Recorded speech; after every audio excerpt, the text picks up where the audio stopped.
Welcome to the personal side of business.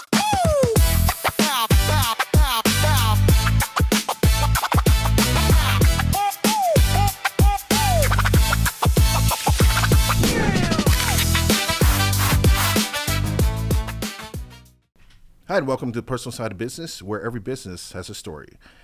I'm your host, Jet Bundewell, and today my guest is Shawn Finnegan. He is a true entrepreneur, multiple businesses. He's a co-founder of TaxHive, helping small businesses save money with tax strategies. And he's also the creator of the X Room, bringing communities of entrepreneurs together to go beyond just business. Welcome to the podcast, Thank Shawn. you so much. Yeah, you're welcome. Thank you for being here. So I want to know your story. How did we get up to this point? Mm-hmm. Yeah, so I started my first business 2009. I come from a father who was a bookstore manager. So I didn't come from any money. I decided that year, 2009, which was a recession, to start my own business, which I wish I wouldn't have, hindsight was like 2020, but I went through this like optimistic time where I was going to do a live event, which is basically live events business. And so I know I needed to raise money. I didn't have money in my account. I come from a father who was a bookstore manager. So I raised money for the first time in my life, and I met with about 70 investors, and I raised 1.5 million from 23 investors. Wow. So it was my first business I launched, and that was right in 2008, 2009 time. Which was a rough time. Rough time. Rough time. Mm-hmm. What did you learn from that rough time? It's, and I ask this because there's some people that I've met that open businesses during COVID that are better for it. For in a sure. sense. Yes. What was it that you felt like made you stronger because of that time that you started business? So I launched the business, and we're partners. TaxHive's partners with Kevin O'Leary, the Shark Tank guy. And one of his quotes is, "In business, poo-poo happens." And for me, poo-poo happened over the next 12 months where I made about every mistake you can possibly make. Okay. Sales, marketing, you name it. And I started hemorrhaging and blowing through the 1.5. I mean, wow. And then I had all this pressure, because I got down to where from 1.5, I had about $2,500 in the bank. Oh my God. Over 12 months. And I made, my first event I did was a live event with David Bach. I paid him 70 grand. All my direct mail got hit by a hurricane. So I had 30 people in the room, 500 chairs. And here I am, this high-flying CEO with a big ego standing up there as a promoter. And I see him coming out of the corner of my eye, just like, oh, this is... So that event itself probably lost me 200 grand. Wow. Right. So I made these multiple mistakes, and finally the rock bottom was at $2,500, and my payroll was due on Friday. This was a Thursday night because I had payroll due the next day, and payroll was $3,500, and I didn't have $1,000 on the world. Wow. So I didn't sleep that night, because now it's like, what about the people who had faith and confidence in me in the office? Yeah. And that were relying on me to put food on their table? And what about my friends and family? It's like all this pounds per square inch pressure. My family, the embarrassment of your neighbors, your family, and then what about 23 people that gave me their hard-earned cash? So I had all of this going through my mind. It was a really miserable time in my life, and I felt just horrible. So I didn't have $1,000 in the world. I'm praying for a miracle. Miracle doesn't come the next morning.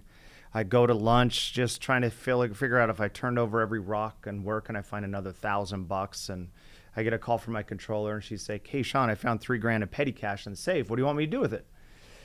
And I was like, "Well, I want you to hang on to that money." And I drove my car back, picked up the cash, went to the bank, and that's cleared. Obviously, cash is king. It cleared instantly, and I was able to make payroll, and I cut physical checks for every member of my team. I went back to the office, and I sat there in my office that day, and I made a list on my board of all of the mistakes and the failures I'd made over the last 12 months, and I started rank ordering them. And the number one by far was I just stopped building relationships in business over the last 12 months. And I probably had multiple opportunities to do affiliate deals, partnerships, everything else, but maybe out of pride, ego, I was the high-flying CEO that I just no, I got all this figured out. That I didn't do that. And I was like, why didn't I do that? I used to be a good relationship builder, and I just stopped. And that was my biggest mistake. And so I reached out to my network, and I had two guys that I ultimately partnered with. And then I saw how business is actually built. They brought in their relationships, and they're like, this guy over here has an incredible call center. Let's work with them. And all of a sudden I start this empire starts building around me. And I was able to go on a run after that where I was able to pay back the 1.5 plus interest to all of the investors, and I took the business back. But it was only because of that. So a lot of people know me as a network, a community builder. And it's like I vowed that day, literally on that Friday, that I was going to start building relationships. And I haven't stopped since 2010. Yeah, it's almost like you had a traumatic moment and you're like, I'm going to rescue other people from this. Yes. You don't want to go through that again. Yeah, you don't want to go.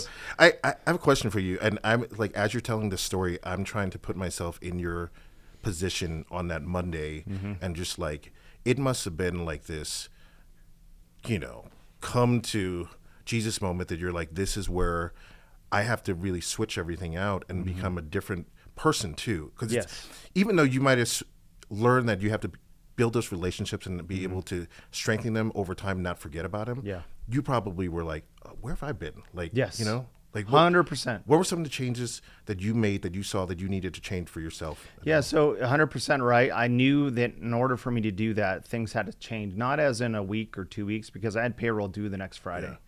I was like, how do I, so this pain. So the problem is I had a failing business, but the pain was so much deeper that created change in me, right? The pain was like, I don't want to go back to that pain of even last Thursday night. I want to do something now so I don't have to face that myself again and for other people as well. But what I did is I said, well, I'm going to come up with my system on how to do this.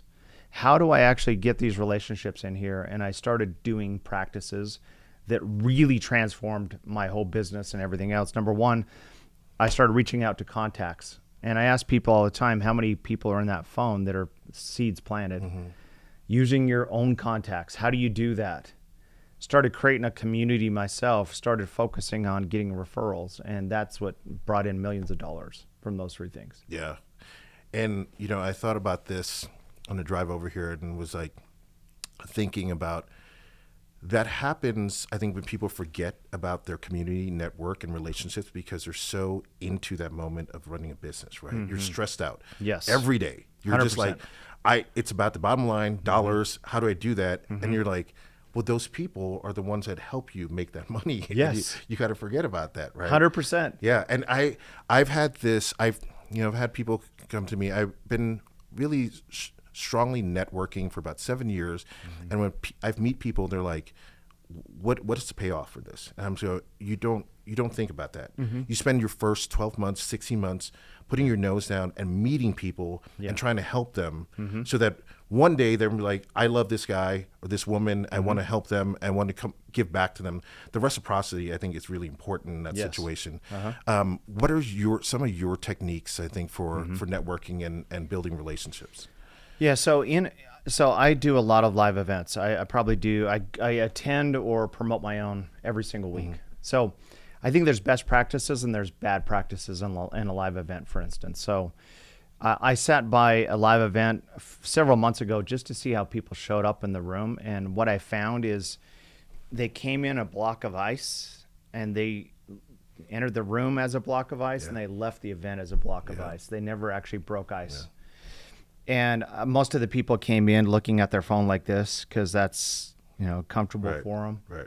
So for me, it's like how you show up is everything. So I set a true intention. You can set up micro intentions every hour if you want. But my intention, whenever I go to a live event, I set it before I take a pause moment and I think about what do I want to feel on the other side of this room, this door. And I set a strong intention, and then I go into that room and I make the person who's my best self at engagement and meeting people and relationship building, I make them in charge of that hour. Yeah. And I go right to the center of the room. I don't go hide in the corner. I go right up to a promoter like you, Jet. I'd be like, "Hey, great to meet you." And I'm standing in the center of the room, both feet fully planted. And then for me, it's the follow through is where it is, right? Yeah. Riches are made in the follow through. So I always try to leave there with 3 to 5, 6, 7 appointments that are actually set in stone, and I set them in person. Oh, wow. I don't wait. So I'm like, so my pitch is, "Hey, Jet, based on what you're doing and what I'm doing, I'd love to follow up on a conversation. Let's grab lunch on Tuesday. How's your schedule?" All right. And then I send you an invite immediately because it's awkward when you get home. He's like, "Jet, hey, I saw you at that thing," and you're like, "What thing was that?" And you're like, "Okay, I feel." Went to 3 things yesterday. Yeah, so I leave there. I have 5 or 6 appointments. Yeah. I've done so much business because of that. Wow. And do you? Okay, I have this one. It's sort of a rule that I walk into, right? When I meet someone, I try to get 2 pieces of personal information from them and share one thing. It's something I came up with just so that I can work on it. And, you know, because people, when they start shaking your hands and going through the business, it's really about business. And for me, I want to know that I can work with someone, right? Refer them good business. I trust them. I think I've had people in my life that have given me their cards, and I learn they're actually not good people, that they, you know, I don't know, they start drama with other people. But it's not easy to work with. So I think that's just a rule for me. Are there any red flags or green flags that you're like, hey, this is a really good person to be, or you're like, this is not really the person. What did you say? You get 2 pieces of information? Yeah, I try to get 2 pieces of personal information and share one about me. That's excellent. I think that's very good. I'll copy that model. Yeah. Yeah, I'm a big believer in seek to first understand and then to be understood. Oh, nice. All Right? All right. Yeah, I read this article years ago from Forbes magazine, and it tracked who was the most popular person at the party, and they found that there was 2 people at the party that were the most. They actually did a full-on research project. These 2 people, they've identified, everyone in the room identified these 2 were the best, you know, networkers are the best people. And they asked both of them, what did you do? And they just said, I just asked people about themselves and got to know people. Yeah. And I think that's a really smart advice you have, is first seek to understand, then to be understood, right? Yeah.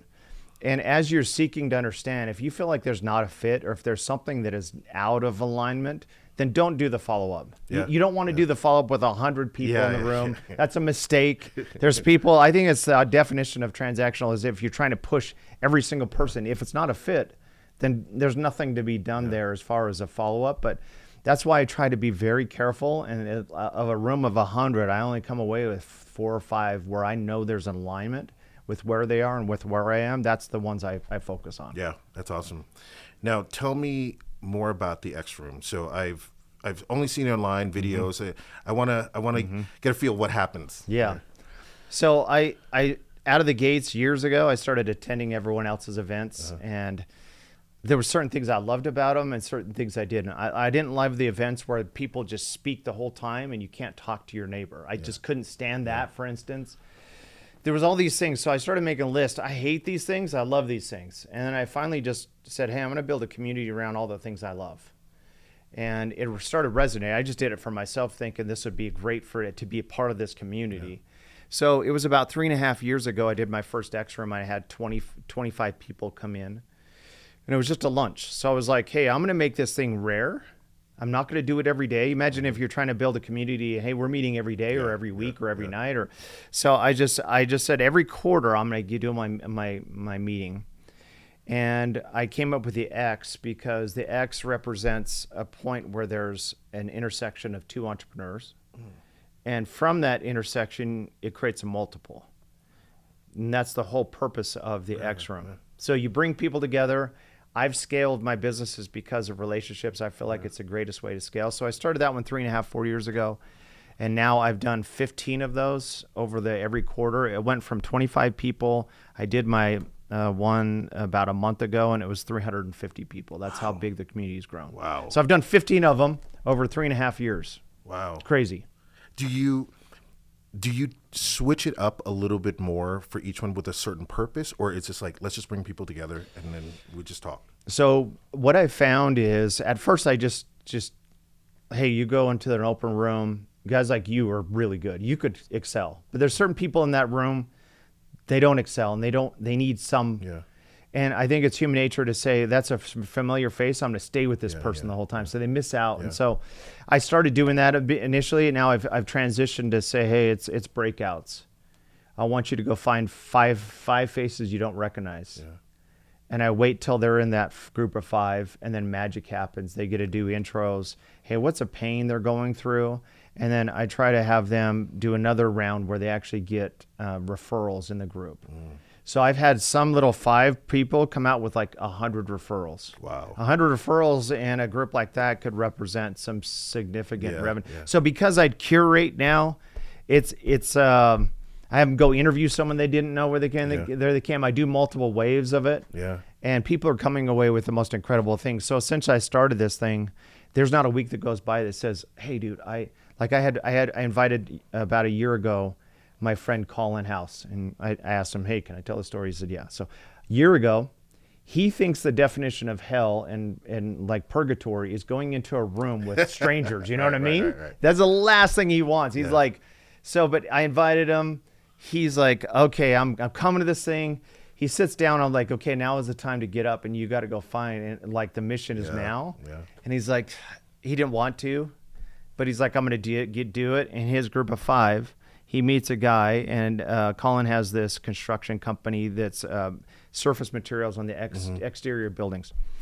He meets a guy, and he's like, loved his product. They took multiple meetings. That guy has now given him $10 million to fund his business over the last 12 months. Were you like, see? Yeah, dude, I was like, Colin, I told you. But I didn't even know that story until 3 weeks ago. Wow. And he's like, hey, let me tell you the end of the story. He told me that whole thing, but $10 million because he showed up. Yeah. And he got out of his comfort zone. Yeah. If he didn't show up, obviously you're going to miss the goals you don't take, right? And here's my thought, right? I wholeheartedly agree with you. Sometimes just showing up, there were events, networking events that it was like 7:00 on a Thursday. I was like, I don't want to show up to this. Yes. I showed up and I go, I met 3 amazing people that I'm now still friends with. Yes. Right. And you go look back. So every time I think don't show up, I always think of those moments and go, I got to go back. I'm going to go back. But now I always think, I've seen those people that come into the room and they're probably introverts, right? Yes. I always feel like when I can spot that, I want to be there to be like, I'll be your raft. Just come over. Smart. I'll get you know, right? Because I think that's the hardest part, because that one event, the first event they go to, they feel alone. They're just like, I don't ever want to go again because nothing happened from it, right? Because we were all like cliquey, hanging out. So it's to bring that. I feel like when I've seen the X Room, that's what it feels like. Yes. Everyone's on the same purpose. Like, we're just here. It doesn't matter if you're new. Come in, right? Go-giver mentality. Yeah. It's so funny you say that every time I literally, what you just said about before I go into an event, you know, like when you don't feel like it and you end up going, you meet incredible people. I've told that personal experience of me many times, because there was even an event I did like 5 miles from here. I was promoting the event. I didn't feel like going.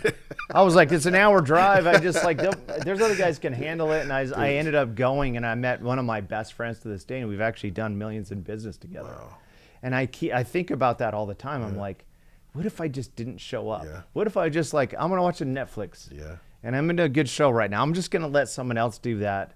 No, that's exactly. And ever since then, I've told you this, I've said the same thing, is I'm going to do it. That feeling where I don't want to go, I'm going to go, because I know I want to meet someone there that's going to really change the course of my life. I do a 5-minute meditation of memories of times where I didn't want to go and it ended up and it worked out. And that's usually what motivates me to go, you know. And I think I always look back, you know, if I had gotten to networking 3 years prior to where it would have changed my life in such a huge way that, because I see it, right? There's moments, I don't know if this makes sense, but there's this moment where I think you start to build enough of a relationship reputation that you get referrals out and you start to get comfortable. And I would go, if I would have just done that 3 years ago, and then you get to this point where you know things, so you're trying to meet these like moments together. Like, I have enough knowledge in the industry. I've met enough people. I'm getting lazy. What do I do? So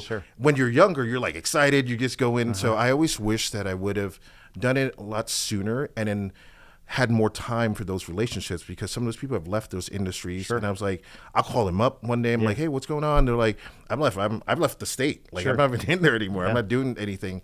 So it's you know, sometimes it's time. Like, we think that those people are going to be doing those industries forever, or they're going to be networking, and sometimes they get sick, they leave the state, they want to get into something else, and you're just like, man, I kind of needed you back whenever, you know. What do you think the X Room is going to become? What do you foresee like in 5 years? Yeah, so I've now, because, you know, I think that resonates with a lot of people. A lot of people understand, hey, the X Room's free, but in a bubble, it doesn't make money, so I don't charge for it. But I've created multiple 7-figure kind of deals from it, right? So although it's free, because of these connections, great sales have been made, great funding has been done, everything else, and I think people understand that. Whenever I speak to people, I'm like, hey, how many of you have made money on a referral? and every hand. Any business owner has had a referral. We love them. And so they understand inherently, I have to, even if I'm an introvert, I need to get out of my own way and I need to sit in this room. So I've started expanding it so far. So now I've done St. George, I've done Boise. Last week I did Arizona. In the month of May, it took me probably 3 or 4 years to see 500 people, maybe 3 years. And in the month of May, here in a couple of months, I'm going to see 500 people in that month. Wow. So just kind of, and everywhere I go, I love testing out the theory, just talking about the X and the connection. And I'm now going to do one in San Diego with you. You got to do San Diego. Yeah. It's going to be amazing. So I have good friends there and you're one of them. And so we'll do an event there and you'll see it resonates with people. Yeah, I love it. I'm bringing all my networking peeps. They're going to come out for it. Now, just shifting a little bit, I kind of want to talk to you about TaxHive, what you do for small businesses, right? Can you explain? It doesn't feel like it's just doing taxes. I feel like you're trying to educate the business owner and have a team behind it to help you have a strategy along the way. So we partnered with Kevin O'Leary 5.5 years ago from Shark Tank. He became a partner of TaxHive, and he's always been preaching this to small business owners. Because if you're a bigger business, you can go to the big 4 accounting firms. They're like welcome you with open arms. They're your millions of dollars are going to come in for a tax firm. You're more than welcome. But if you're Main Street mom and pop and you run a small business and you walk into one of those places, you'd be treated like garbage and they'd like send you packing. So we wanted to solve the problem for that person that runs a small business. That's 75% of Americans that have a business are in the small business, and there's no place for them to go. So TaxHive does 3 things. They do tax planning, tax filing, and bookkeeping, and we specialize in the planning piece because none of those small business owners actually plan. 100%. So, and what I've found is I've met with so many small business owners, I'm like, they do a lot of their own taxes or they have their cousin that does it. And I'm like, well, how many deductions are you taking? They're taking just a couple. And I'm like, well, why aren't you taking more when you can qualify for more? And the answer is one of 2 things. I don't know how. No one sits you down when you become a business owner and says, hey, fortunately, there's a whole treasure chest of deductions right there you can take. So they don't know. So they're W-2 where you could take only a couple. So they end up taking a couple. And they can actually take a lot more. And then 2 is they're fearful. What if I take deductions? Am I going to get on a list? Am I going to get red flagged? And so fear and knowledge are the 2 biggest reasons why business owners just don't do it. They're afraid. Yeah. And I mean, from what I've seen from you, what TaxHive does is there's so many resources inside of it that I feel like business owners will become smarter about their tax side of their businesses after a while. Right? Yeah. So I have a buddy. His name is Scott. He's in construction. He came into my office about 1.5 years ago, and he looked like he'd been hit by a truck. And I was like, dude, what's up? And he's like, oh, I just got hit with my tax bill. And I was like, well, what is it? And he said it was 350 G's. Oh my God. He didn't make money, and all of a sudden he made a lot of money, and he wasn't prepared. He left himself exposed. And now the tax bill is due, and he has to pay 350, which he doesn't have. So he was in the process of liquidating properties, trucks of his in construction. It was a painful, painful moment. He became a TaxHive client. We're going to save him $300,000. Wow. Because we just started stacking up deductions. He could qualify for so much. Depreciation.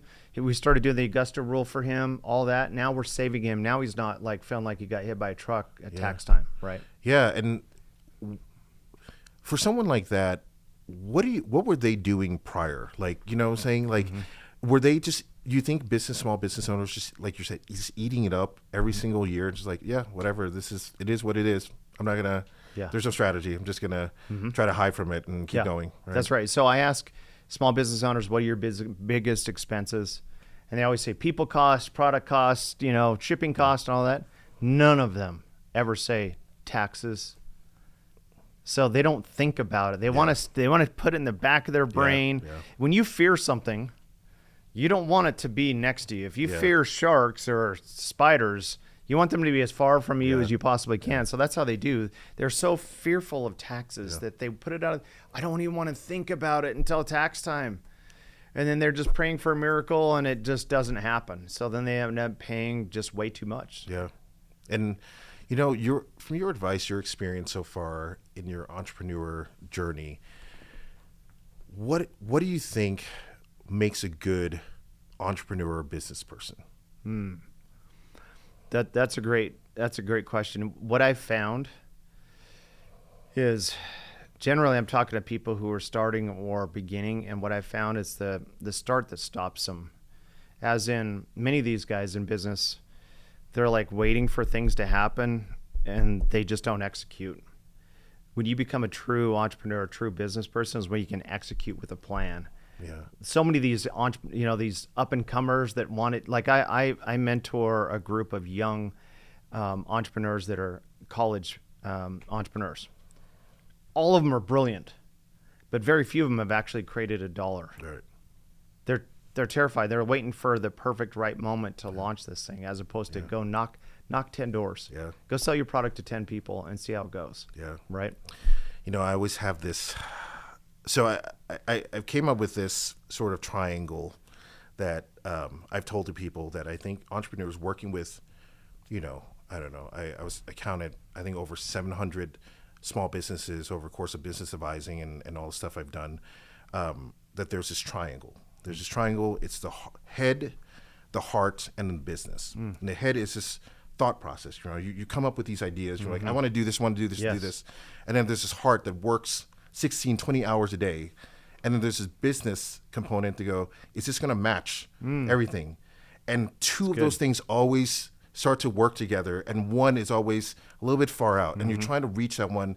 And I always think, as people try to get that third one, they lose sight of the two that they were, one of the two that they were strongest, and then they chase after it and they lose that, right? They're like, I haven't thought about planning my business, doing anything well, because now I'm chasing, things are making sense, I'm making money.